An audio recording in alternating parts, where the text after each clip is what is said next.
حضرت باجدید بستامی رحمتہ اللہ علیہ فرمایا کرتے تھے امر بالمعروف اور نہی عن المنکر نے ہمارا تو دوست ہی کوئی نہیں جوڑا، جو کہ ہم سمجھاتے تھے، قائل کرتے تھے تو ناصحہ مت کر نصیحت دل میرا گھبرائے ہے، اس کو دشمن جانو اپنا جو مجھے سمجھائے ہے۔ اور کسی شاعر نے کہا تھا بہکانے والے سب تمہارے یار ہو گئے اور سمجھانے والے مفت گناہگار ہو گئے۔ جو سمجھاتے تھے، قائل کرتے تھے، وہ تمہیں اچھے نہیں لگتے تھے۔ ناصحہ مت کر نصیحت دل میرا گھبرائے، اس کو دشمن جانو اپنا جو مجھے سمجھائے ہے۔ تو سمجھاتا ہے مجھے اچھا نہیں لگتا، تو نے خیر کی بات کر دی لہذا مجھے اچھا۔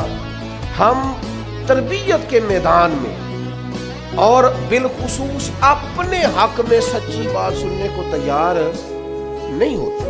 وَتَوَاصَوْا بِالْحَقِّ وَتَوَاصَوْا بِالصَّبْرِ، قرآن کہتا ہے کہ مومن کی شان یہ ہے کہ وہ حق کی تاکید کرتا ہے، کلمہ خیر ادا کرتا ہے، وہ کہہ دیتا ہے حق، اگرچہ وہ کسی کے لیے وقتی طور پر تکلیف کا باعث ہو، لوگ سمجھے کہ تکلیف ہوئی ہے لیکن وہ تو کلمہ حق ہے۔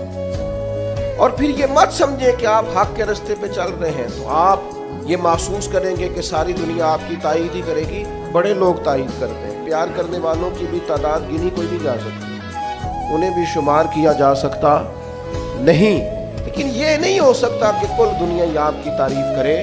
ایک بات ہمیں بڑا پریشان کرتی ہے، مجھ پر فلانا تنقید کر رہا ہے، تو کیا پریشانی ہے آپ کو؟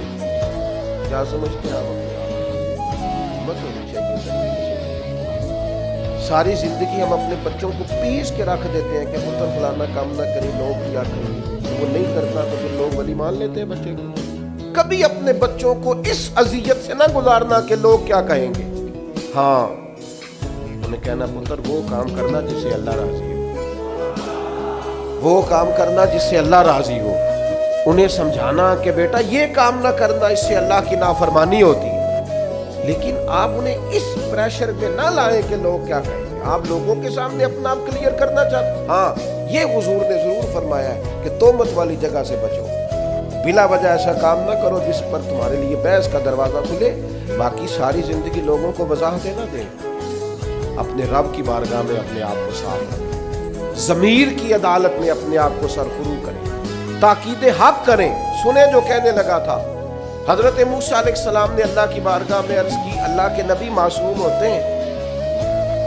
حضرت کلیم نے عرض کی اے اللہ میں چاہتا ہوں کہ لوگ میرا ذکر صرف خیر کے ساتھ ہی کریں، برائی کے ساتھ نہ کریں، چونکہ میں بانٹتا ہی خیر ہوں، میں بات ہی ہمیشہ اچھی کرتا ہوں، میں لوگوں کو اللہ کی طرف بلاتا ہوں، دین کی بات کرتا ہوں، پیغام توحید سناتا ہوں، لوگوں کی فلاح کی بات انہیں بتاتا ہوں۔ میں چاہتا ہوں لوگ صرف میرا ذکر اچھائی کے ساتھ کریں۔ امام ابو نعیم نے لکھا ہے اللہ تعالیٰ نے حضرت کلیم علیہ السلام سے فرمایا کہ یہ جو آپ چاہتے ہیں نا کہ لوگ صرف آپ کا ذکر خیر کے ساتھ کریں، اے کلیم یہ تو میں اپنے لیے بھی نہیں چاہتا۔